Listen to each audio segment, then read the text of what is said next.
Muy buenas tardes, bendiciones para todos y para todo ese público hermoso que nos sigue, bendiciones para mi gente de la Bahía, Roblegal, Guaylo Rocha, en general en todo. Me siento contento por el apoyo inmenso que me están ofreciendo, seguimos creciendo, gracias a papá Dios. Y estamos aquí en esta tarde por obra y gracias a nuestro Señor Jesucristo. Esto es Titín TV 560. Bueno, mi gente, como ya lo prometido es deuda. Recuerden que hay encuestas, entrevistas a cada uno de los candidatos, aspirante a síndico por nuestro distrito de Las Varillas. Y como ya lo hubiese anunciado, que ya me estaban atacando ese público hermoso que tengo, hoy tenemos por la tarde de nosotros al aspirante a síndico de Las Varillas, mi hermano y cariñosamente Betico, mi hermano. Hola, ¿Qué se cuenta? Un placer estar aquí. No, el placer es mío, líder. En primer lugar, dar gracias a Dios y a ese público hermoso que te sigue, que me hubiera comentado mucho por las redes, que Sí, cuando te iba a dar una entrevista. sí. Y estaban hasta celosos porque muchos me escribían, mira acá, pues tú le das entrevista, gente de Vanilla, Fígaro, no, yo no, lo que pasa es que todo en el momento perfecto, Dios hace que las cosas sucedan y este es el momento de Dios. Amén, este es el momento perfecto, mi gente. Ahí lo tenemos. En verdad, un hombre sumamente de mucho compromiso para el pueblo, que siempre he intentado, entiendo, que la gente para allí y para acá, cuando tú eres querido y cariñoso y el pueblo te quiere, no te queda mucho tiempo de poder tener toda la vez. Bueno, mi gente, como ya lo hubiese dicho, lo prometido de deuda, ya le di la buenas tardes, gracias a papá que estamos aquí. Me encontramos con el aspirante a síndico de nuestro distrito de La Bahía, Jesús Marte, ¿verdad? Ajá, eso es Alberto Marte. Jesús Alberto Marte. Dime mi apodo que estamos confiando. Conocidamente como Betico, mi hermano grande. Betico, cuéntame, vamos a empezar lo que es lo básico. Yo quiero saber, ese público hermoso que te está viendo, personas que están viendo el extranjero quieren saber que ya hay muchas propuestas de ti, muchas personas quieren conocer de dónde vienes, quién son tus padres, quién son tu madre, cómo te crías, cómo fue tu infancia, qué es tu vida. Explícale a ese público hermoso que quiere conocer eso de ti. Bueno, mi historia es un poquito larga y a la vez un poco corta, porque a pesar de que soy muy joven de edad, pero tengo mucha incidencia. Yo nací aquí, en la comunidad de Juan de Sena, específicamente en el barrio de Melones. Yo soy hijo del señor Luis Alberto Marte, mejor conocido como Beto, Mi hermano. y la señora Dominga Santiago, mejor conocida como Germania, nieto de parte de padre de don Guarín y de parte de madre de un señor que le decían Bob. Bob. Sí. Don Guarín, mi gente, fue una Y nieto persona. de Gloria. O sea, mi familia también, o sea, el origen mío familiar son muy amplios, porque parte de mi familia son de Arroyo Domingo y La Bahía, parte de mi familia es Juan de Sena y así sucesivamente. Pero yo soy nacido y criado aquí en el Distrito Municipal de La Bahía. Ok.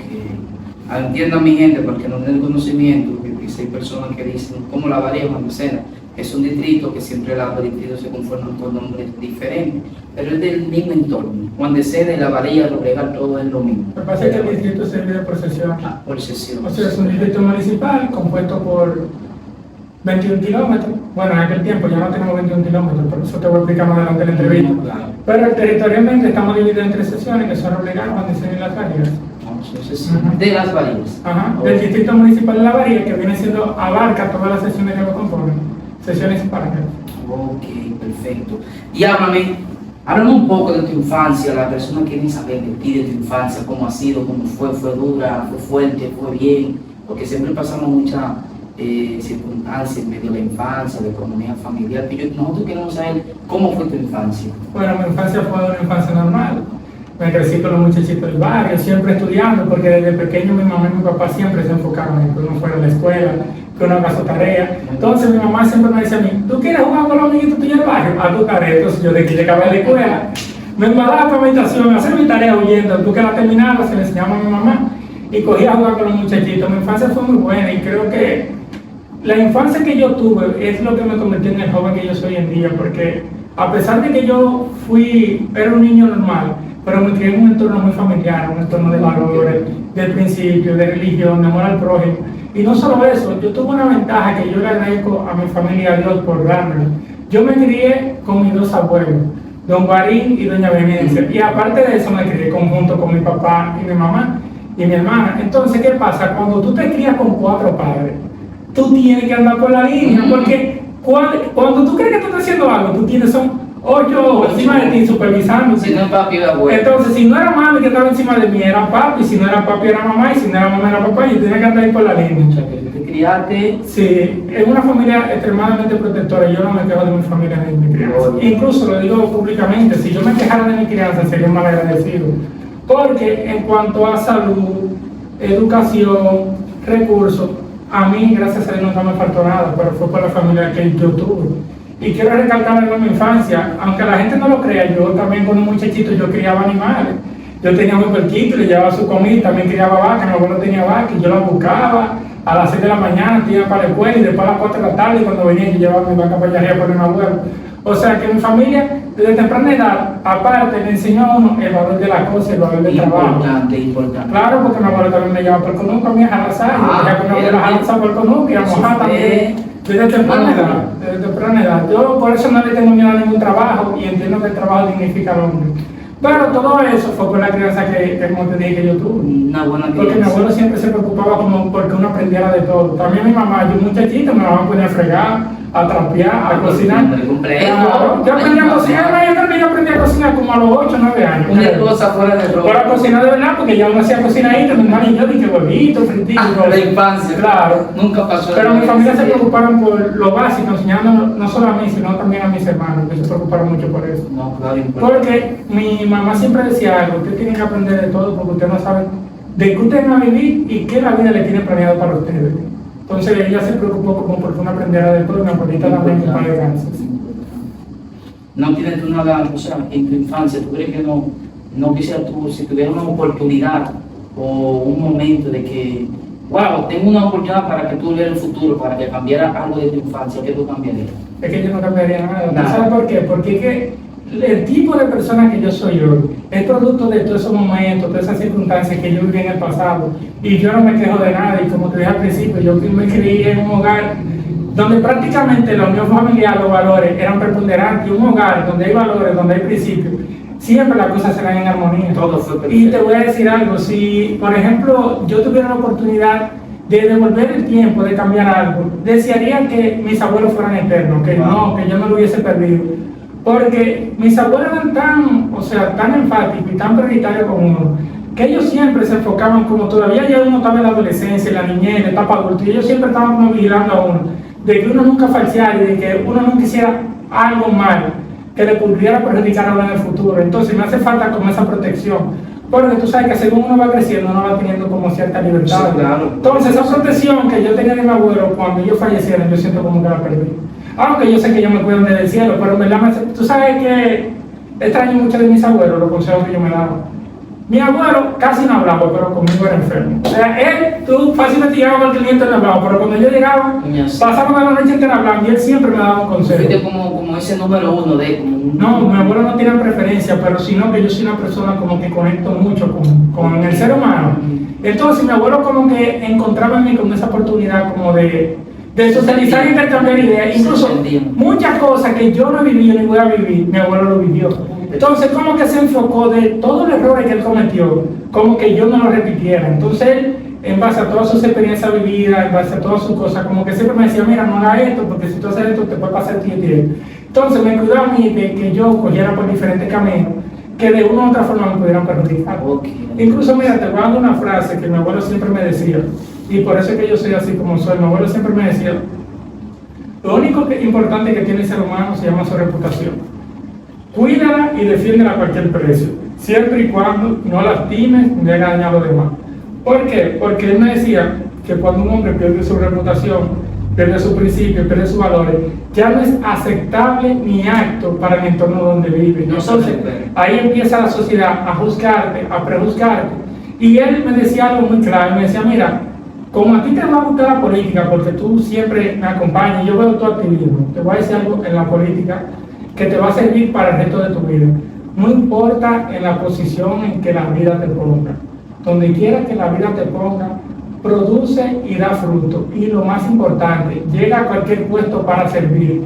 No para servirte, sino para servir principalmente al pueblo, el que más lo necesite. Y esa frase se quedó como grabada en mi subconsciente. Una convicción. Claro, y por eso yo en mi accionar personal, político, siempre como que mantengo esa palabra de mi abuelo, como que mantenga mi reputación. Por eso yo tuve que ser una persona que a pesar de que soy muy joven, me manejo muy bien. Sé manejar la Claro, situación. pero fue por eso, por el tanto consejo que mi abuelo me dio. Fue muy importante. Esos Ujú. consejos a veces hacen falta. Ya creo que tú dices que sientes como que se te fue como una sobreprotección que él te daba. Pero al final tú él me recalca y me dice que aunque no tenga que ir conmigo, está en el cielo, pero me la sigue dando. Claro. Recuerda que un consejo de una persona, al final puede ser que esa persona no esté, pero el consejo aún vive dentro de ti, Ujú. mientras tu corazón viva pensando del buen consejo que yo te di, eso siempre va a seguir viviendo en ti, esa Claro. protección tú siempre la vas a seguir teniendo. No, y que yo Y la no tengo, porque tiene- incluso todavía yo tengo la edad que tengo y ellos fallecieron y yo tengo miedo de hacer cualquier cosa mala Porque siempre- o de me involucrar en cualquier cosa mala porque yo siento como que lo puedo ofender a ellos. Exactamente, su lema Claro. no lo Y puede entonces yo hacer. siento como que no importa dónde ellos estén, yo siempre tengo que tratar de que ellos estén orgullosos de mí. donde quiera que Exactamente, que tú puedas ser un emblema o poder seguir representando a la familia por lo que él Ujú, hizo. Yo exactamente. no, hoy ayer yo no pude, pero él sí lo pudo. Claro. Exactamente. Y háblame de ti, dime dónde tú estudiaste, a qué escuela asististe, cuál fueron, dime, explícame. quiero Bueno, mis saber. estudios, yo inicié mis estudios primero en la escuela Rolando Fantesén, en la escuelita. Ah, Curí. Luego, de ahí desde el primero hasta cuarto de primaria, de ahí me transferí a la escuela de la María, donde terminé el octavo. Luego de ahí me transferí a la comunidad Pizarreta, el colegio San Felipe Neri de San Alegría. Felipe Neri. Sí, luego de ahí que terminé el colegio, pasé a estudiar a la Universidad UNFED, pero luego como que no me adaptaba y pasé a estudiar a la UAS, donde sí pude terminar mi carrera universitaria. Se ejerció una profesión. Ajá, yo empecé estudiando en UFE, licenciatura en matemáticas, pero lamentablemente en ese tiempo no daban licenciatura en matemáticas completa. Entonces yo me decían que yo era buen estudiante, que yo podía estudiar educación No, y me dijo, inicial, educación básica. Yo le decía que no, que la pasión era ingeniería, que incluso yo quería estudiar matemáticas, era por una beca que me hubieran ofrecido. Pero como no la daban completa, dije, no, yo mejor no voy a estudiar a la UAS, donde yo verdaderamente sí voy a estudiar una carrera que verdaderamente me la apasiona. terminaste. Porque, como tú lo dijiste, yo daba clase de matemáticas, Sí, me porque dijiste yo clase. automáticamente terminé el bachillerato. Como yo fui un estudiante muy bueno, me dejaron dando clase en el colegio, y aparte que daba clase en el colegio, el director Alberto Ujú. me llevó a dar clase para la Escuela Radiofónica Santa María, que empezamos sí. primero aquí en la Escuela de la Bahía los sábados, y después terminamos en la Escuela de Pizarreta. Entonces, producto de esas relaciones, Alberto y Chabela me consiguieron media beca ahí en la UNFE para estudiar matemáticas. Pero como te expliqué al principio, no dan la completa, no quise seguir ahí estudiando, sino que lo que hice fue que me matriculé en la UAS y terminé la UAS. ¿Qué tipo de profesión terminaste? Yo soy egresado de la carrera de Ingeniería Industrial. Ok, eres ingeniero. Ingeniero industrial, ajá, de profesión. Perfecto. Ustedes saben, mi gente, tenemos un futuro síndico e ingeniero industrial. Esa parte estamos bien. Sí, pero no solo eso, te voy a decir algo que también que va incluido a eso. Yo nunca he dejado de estudiar, aparte de que yo soy ingeniero, yo estudié en Loyola, también estudié en el Dominico, y yo tengo diferentes áreas, diferentes carreras que yo también me desempeño. Yo soy técnico mecánico, técnico eléctrico, soy auditor líder certificado por una compañía internacional, que incluso eso es lo que hago actualmente. Y aparte de eso tengo un sinnúmero de cursos, porque como te dije al principio, mi familia, principalmente mi mamá, yo no sé oye, mi mamá es un ejemplo de que hay personas que no conocen de algo, pero sí conocen el valor de algo. Ujú. Por ejemplo, mi mamá no hizo ni siquiera una primaria, Me ni un sorprende, octavo, no, me mi sorprende. mamá dejó la escuela como en segundo de primaria. Pero a pesar de que mi mamá no fue a la escuela, mi mamá se empeñó en que sus hijos estudiaran, que eso es hasta contraproducente. Como una gente, por ejemplo, que no estudió, que no sabe de la importancia de la educación, sí quiere que sus hijos sí estudien y sí se preparen. Enseñarte algo que no conoció, pero si sabe qué bueno y que tú puedes ir adelante con eso. Lo que pasa es que mi mamá es una mujer visionaria. Mi mamá, yo digo que ella es una arquitecta, porque ella es experta como en crear vida o crear futuro. Porque mi mamá, a pesar de que, como te dije, ya no tenía los conocimientos de la educación en sí, pero sí veía hacia el futuro lo que la educación podía desempeñar en la vida mía, de mi hermana y de mis hermanos. Claro que sí. Y por eso ella se enfocó mucho en que nosotros estudiáramos y que nunca dejaron de estudiar. Algo muy Entonces, desde temprana edad, mi mamá como que nos metió ese en la cabeza. Edúquense, prepárense, sean hombres de bien, sean hombres de valor. Y también mi papá me decía a mí, que a mí nunca se me olvidó. ¿Tú sabes qué me decía mi papá? Yo no quiero que tú pases todo lo que yo he pasado. Incluso me llevó a mí desde pequeño, cuando él trabajaba en la Gran Sala de Miguelón, para que yo conociera su trabajo. Wow. Pero él me llevó a mí pensando como que a mí me iba a gustar, y al contrario. Le dije, papi, eso es lo que tú haces el día entero, estás montado en un camión para arriba y para abajo. A mí no me gusta eso, no, tú pasas mucho trabajo. Entonces, oye, cómo se va a pasar la vida. Mi papá me llamó a mí y dije, para que yo conociera su trabajo. Y eso lo que hizo fue como que yo me desencantara del trabajo de mi papá y quisiera coger otro camino. Y entonces, según yo fui creciendo, mi papá me decía a mí, yo quería ser ingeniero, pero yo por estar de charlatán, de enamorador, no logré terminar mis estudios. Y entonces, a mí como que se me sembró esa idea, coño, mi papá no quiso ser ingeniero. Entonces yo pasé ingeniero, para demostrarle a él que sí se puede. Sí se puede. Y entonces en el proceso me fui como enamorando de los estudios, me fui enamorando de la carrera y al final me hice ingeniero. Pero lo que te quiero decir a ti es que mi papá y mi mamá siempre fueron como un eje clave para mí. No, exactamente, no te ayudaron. Claro. Impulsaron, fue el ejemplo de eso. Sí. Y explícame cómo te llega o te inicia, ya que tú, volviendo un poquito atrás, me dices que tu abuelo te dio una convicción y creyendo de lo que aún no se ve en ese tiempo. ¿Cómo tú llegas a ser político? ¿Qué te inspiró a entrar a la política, a ser un político? Bueno, mi historia de la política es larga. Yo creo que empecé la política a la edad de 4 o 3 años por ahí alrededor. Porque ¿qué pasa? Mi abuelo era un activista político. Todos los políticos de Baní, todos los políticos de la zona iban a mi casa, la visitaban. Además, yo era un niño muy tranquilo. Y mi abuelo siempre me llevaba, tú sabes, un niño tranquilo, todo el mundo quiere hablar con él. Todo el mundo. Y mi abuelo tenía una actividad en Juan de Cena, donde Miriam me llevaba y me sentaba en mi sillita ahí. Yo tenía una sillita chiquita, a veces me la llevaba, una sillita esa pequeñita azul, o si no me sentaba en una silla grande, yo me quedaba ahí, miraba a mi abuelo y miraba a todos los políticos. Veía a Dixon, veía a Pico, veía a todos a Ramón Macayé, a todos esos dirigentes y políticos de aquella época. Yo desde pequeñito siempre andaba pegado a mi abuelo, porque a mí me gustaba andar con él y siempre nos llevaba a mi hermano.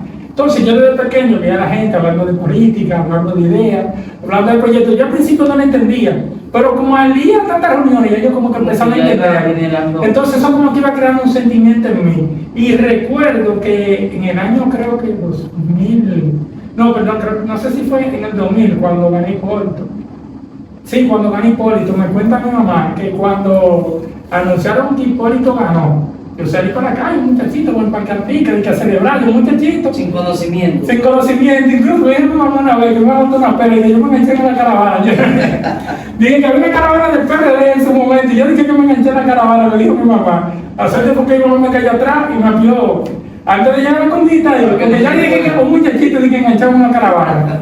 Pero no solo eso, yo tengo demasiada influencia política, porque mi familia, de parte de mi papá, por mi abuelo, son activistas políticos, pero también mi familia, por parte de mi mamá, son muy activistas políticos. Entonces yo, como que todo el tiempo crecí, me desarrollé en ese entorno. Pero como te digo, me viene de la política, son de temprana edad. Ahora, ya formalmente, puedo decirte que empezó en el PRD, cuando Raúl Lara, cuando Edison fue síndico. Porque cuando Edison fue síndico, yo estaba ahí en el colegio. Entonces yo era un jovencito que tenía buena calificación y era como un referente para los compañeritos míos de la escuela. Entonces Edison se preocupó mucho por acercarse a mí. A Edison se me acercaba, empezaba a hablarme de proyectos para la educación, por ejemplo, de los recursos de la UAGA, que tenían que formar una asociación de estudiantes de la UAGA para manejar los recursos. Y ahí fue cuando verdaderamente ya, yo puedo decir que ya directamente yo empecé a involucrarme en la política. Te estoy hablando ya como a la edad de los 14 o 13 años. Y no solo eso, cuando yo cumplí como 16 años, incluso yo no votaba, yo ya era miembro activo del PRD, de la juventud del PRD aquí en el Distrito Municipal de La Bahía. Incluso quiero contarte una anécdota, cuando Catín ganó, cuando Catín empezó la campaña la primera vez, yo ni siquiera haciendo la tenilla, yo andaba en la calle haciendo la campaña a Catín con los jóvenes, conectando con los jóvenes. Y luego cuando cumplí los 18, sí me nombraron presidente de la Juventud Revolucionaria del PRD, formalmente. Entonces luego de ahí ocurre la creación del PRDM en el 2012, específicamente el 14 de septiembre, y a partir de ahí nace lo que es conocido el PRM. Entonces cuando el PRM se fundó, Wilson se me acercó a mí y me dijo que si me gustaría ser miembro fundador del PRM, y yo le dije que sí, que para mí encantado, porque ya el viejo partido, el PRD, se viera desvinculado del camino que nosotros como ciudadanos entendían que era el camino correcto para nos dirigir una nación. Ya el PRD, en vez de ser un partido, como su sigla lo dice, mayoritario, un partido del pueblo y para el pueblo, se convirtió en un partido bisagra, que fue cuando empezó a hacer alianza con el PLD. O sea, los dos temas rivales de un momento a otro se fusionaron. Y como nosotros no creíamos en eso y creamos una nueva visión, viene Luis Abinader y Hipólito Mejía con este nuevo partido, entonces nosotros hacemos la migración. Entonces ahí yo me convierto en la persona más joven en ser miembro y fundador del Partido Revolucionario Moderno aquí en el Distrito Municipal de La Bahía. Y no solo eso, ya luego de que el partido se fundó, como te dije, en el 2012, Luego de ahí pasó el proceso donde Dilson aspiró por primera vez. Ya en esa parte ya yo fui coordinador de campaña y ahí me quedé siendo coordinador de campaña y también presidente de la Juventud Revolucionaria Moderna. Luego en el año 2018 ocurren las elecciones internas para elegir la nueva directiva. Ahí competí por la vicepresidencia y salí electo como el vicepresidente más joven y más votado en esa contienda. Entonces cuando Dilson luego pasó ya a ser candidato de nuevo en el 2020, yo pasé a ocupar la presidencia temporalmente del Partido Revolucionario Moderno aquí en el Distrito Municipal de La Bahía. Sí, yo fui presidente aquí del partido. Momentáneamente, sí, porque tú sabes que Dilson era candidato y muchos compromisos de ya la presidencia. Sí, nosotros lo asumíamos. Okay. Pero ya que Dilson luego se integró, siguió siendo el presidente. Pero él y yo, incluso todavía él siendo presidente, nosotros siempre compartimos como esa dinámica de las funciones, porque hay muchas cosas que él me manda a mí a hacer, a que le atribuyen a él como presidente, y entonces siempre me mantenía esa buena dinámica. Entre la comunicación entre ambos. No, yo creo que lo más importante del Partido Revolucionario Moderno es que le abre la puerta a la juventud. Mira, no es un secreto para nadie, la política aquí es muy conservadora, y es difícil cuando tú ves, por ejemplo, que una persona joven tiene la oportunidad de hacer política. Tú ves el ejemplo, por ejemplo, del PLD, que todo el tiempo son la misma gente, está aquí, por ejemplo, nosotros que están ahí siempre son presidentes, secretarios generales y nunca hacen como una nueva modificación en la estructura. O sea, los otros partidos como que no abren esa brecha para que la gente nueva que llega al partido tengan como la oportunidad de crecer y desarrollarse. ¿Tú entiendes que y el PRM sí tiene esa facilidad? Claro. El PRM sí ha adaptado esa movilidad y ha dado muy buenos resultados. Sí. Vamos a algo, te iba a hacer una pregunta, porque ya veo que tú me la respondiste la otra. Pero vamos a algo más importante de ti, a lo que es algo personal, algo que yo sé que el pueblo, los televidentes están esperando de ellos. Ya empezamos en parte más de, ¿qué te digo? Algo más primordial sobre ti, sobre tu aspiración política. Mi pregunta, ¿cuáles son tus aspiraciones políticas para nuestro distrito? Bueno, yo actualmente yo estoy aspirando a candidato o al director de la Junta Distrital de La Bahía por el Partido Revolucionario Moderno. Esas son mis aspiraciones inmediatas. Ya a futuro, como yo del tiempo le he dicho, no se abraza una causa y el destino como que va llevando a uno por diferentes pasos, diferentes escalas. Pero actualmente totalmente mi única aspiración es a eso. Okay. Sí. Mi otra pregunta sería, ¿por qué quieres ser síndico de nuestro distrito de La Bahía? ¿Qué te inspira a serlo? Bueno, lo primero es que las aspiraciones mías síndico, o sea, yo puedo decir que no fue voluntad mía propia, sino fue un sinnúmero de personas que se me acercaron y me decían que porque yo no aspiraba. Incluso te voy a contar una anécdota. Como te dije, yo venía del PRD. Entonces, cuando el PRD se dividió, tú sabes que Catín quería reelegirse. Y en ese tiempo me hicieron todas las ofertas del mundo, que si quería ser regidor con 18 años, que si quería ser regidor, que si quería ser vicesíndico. Y yo la rechacé porque yo no me identificaba con ese partido. Y no solo eso, no solo ahí, todavía años después me siguen haciendo esa propuesta, pero yo siempre la pongo en Q porque yo soy una persona que soy muy coherente. Y si yo digo que yo no me identifico con eso, por más que me quieran imponerse, por más dinero que me ofrezcan, yo digo que no, porque yo soy una persona de convicción y de valores. Eres fiel. Y no solo eso, Julio Antonio Pérez, cuando aspiró por primera vez por el PPC, ellos fueron a mi casa, fue el Pérez, fue el Chilote, fue un grupo acercándose a mí para que yo lo acompañe a la boleta, y yo le dije que no, porque ya yo le hubiera dado mi palabra a Dilson. Cuando se fundó el partido, que yo le iba a acompañar en ese proceso, yo soy un hombre de palabra y todo el tiempo me quedé con él. Y lo que te quiero decir a ti es que desde que yo empecé, hasta la fecha, te estoy hablando como 10 años atrás, por ahí, que yo empecé ya oficialmente la política, me han hecho muchísimas propuestas y yo decía que no. Incluso en el 2020 me dijeron que aplicara a síndico y yo le dije que no. No quisiste. No quise, tú incluso estabas ahí, incluso me propusieron ser regidor sí, y yo dije que no. Incluso hay un joven de Baní llamado Juan de Herrera que me insistía mucho, arriba, ya. Yo, Juan, que no, mira, ahora mismo yo entiendo que Dilson es el mejor candidato para representar el partido y tiene todas las condiciones para que represente al partido en el 2020. Entonces esa propuesta no es desde ahora. Y no solo eso, mira, yo recuerdo que cuando salieron a caminar en el 2020, andaba Pimpo, andaba Cristal, andaban ese joven, andaban Natalia, andaban esa mujer, y ellos decían, Dilson va ahora, pero en el 24 llama Betico.